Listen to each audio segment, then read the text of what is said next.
Hi, welcome to our channel. இன்றைக்கி நம்ம சூப்பரான கிச்சன் டிப்ஸ் எல்லாம் பார்க்கலாம்.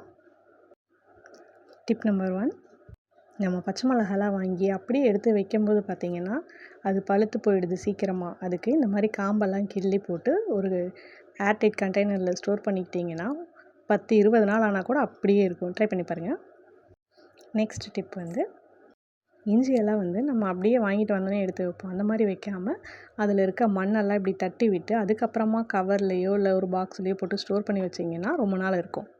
நெக்ஸ்ட் டிப் இப்போ ஒரு தேங்காய் உடைக்கிறோம் அப்படின்னா அதை பாதி எடுத்துகிட்டு நம்ம மீதி வைப்போம். அப்படி இல்லாமல் எல்லாமே திருகிட்டு ஒரு டப்பாவில் போட்டு வச்சிட்டோம் அப்படின்னா தேவைப்படும் போது யூஸ் பண்ணிக்கலாம்.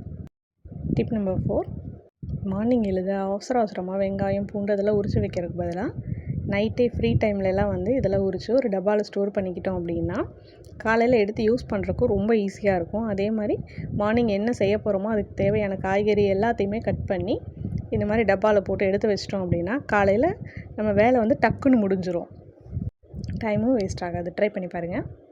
டிப் நம்பர் 5, மழை காலம் பனிக்காலத்துலலாம் பார்த்திங்கன்னா உப்பு தண்ணி சேர்ந்துடும். அதுக்கு உள்ளே 2 பச்சை மிளகாய் நான் போட்டு வச்சுருக்கேன். அப்படி வைக்கலாம். அப்படி இல்லைன்னா ஒரு கிளாத்தில் கொஞ்சமாக ஏதோ ஒரு அரிசியை போட்டு அதை ஒரு ரப்பர் பேண்ட் போட்டு உள்ளே போட்டு வச்சுக்கிட்டிங்க அப்படின்னா தண்ணி ஆகாது. கல்லுப்பு தூளுப்பு எதில் வேணாலும் வைக்கலாம். இந்த மாதிரி ரைஸோ இல்லை பச்சை மிளகாவோ ஏதாவது போட்டு வச்சிங்கன்னா உப்பு நீங்கள் வாங்குற போது எப்படி இருக்கோ அதே மாதிரியே இருக்கும். ட்ரை பண்ணி பாருங்கள்.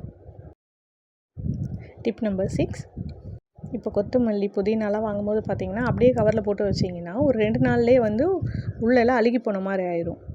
அதுக்கு வாங்கிட்டு வந்த உடனே இந்த மாதிரி எல்லாத்தையும் பிச்சு டப்பாவில் போட்டு வச்சிட்டிங்கன்னா எதுவுமே ஆகாமல் அப்படியே இருக்கும் ஒரு 1 வீக் கூட. டிப் நம்பர் 7, பாவக்காய்லாம் அப்படியே முழுசாக கவரில் போட்டு வச்சிங்க அப்படின்னா ஒரு 2 நாள்லேயே அது பழுத்த மாதிரி ஆயிடும். இப்போ 2ஆக கட் பண்ணி நீங்கள் கவரில் வச்சுருந்தீங்க அப்படின்னா 10 நாள் ஆனால் கூட அது அப்படியே இன்னும் ஃப்ரெஷ்ஷாகவே இருக்கும். ட்ரை பண்ணி பாருங்கள்.